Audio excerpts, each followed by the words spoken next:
And my life as a you know, a guy who earned his living as a writer started then, and for a while I felt like, okay, the things of childhood were these novels and this fiction and this all this artsy stuff that I used to do.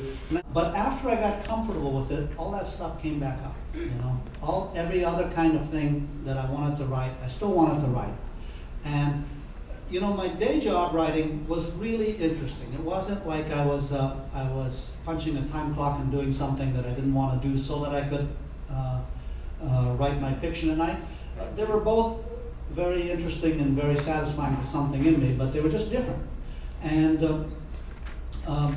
so what welled up was that I wanted to write a novel set in Portland in that era that I just went through, that was the counterculture era, that you know, where we thought civilization was going to end, and then our dream died, and we all sort of broke up and left. And you know, I had this feeling that this is a story.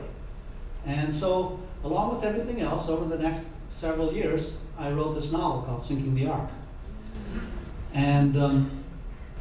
And I didn't think of it as part of my money-making life. So although I showed it to my friends and people who were in that experience with me, I didn't really try to publish it. It was sort of like not about that. You know, it was about the writing of that novel was about something else. It was about the ambiguous connection between life and story.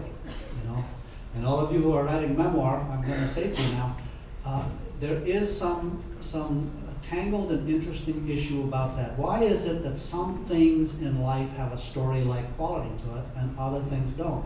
It's not as obvious as you might think. You know, it's not like, oh well, it's story-like and you want to write about it if it's sensational. You know, because if that were true, the only fiction out there would be about serial killers. You know, it's like there wouldn't be sensitive fiction about nuanced changes or whatever.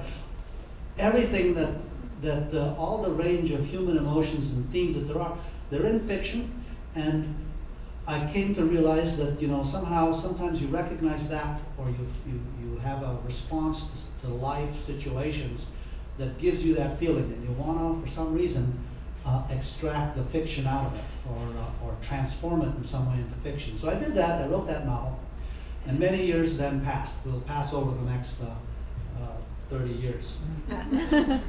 When do I have until? 9:15? 9:15.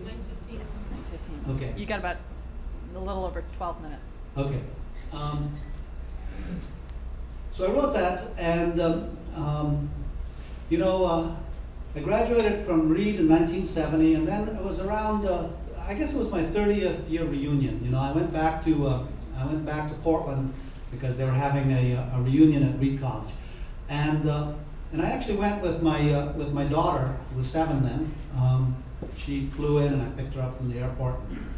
And while I was there, I decided to go around and look at all the places that I had reimagined in my novel to see what the real thing was like, you know.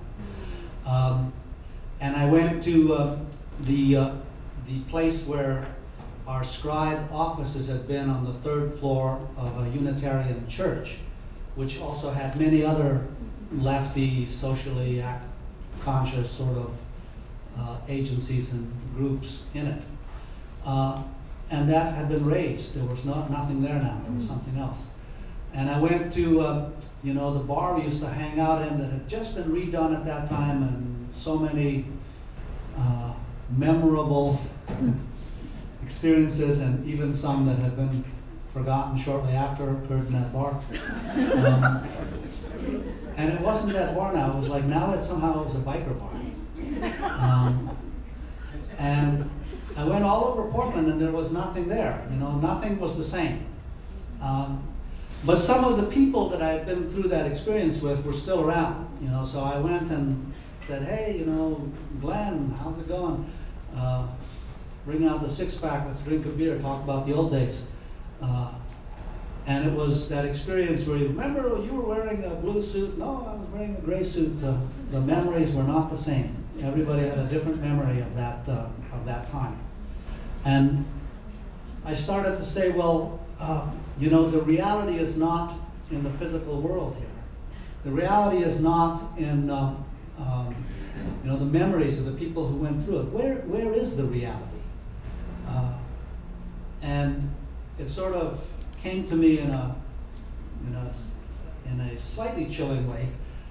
The fiction that I wrote, the novel is the realest thing there is of that experience now.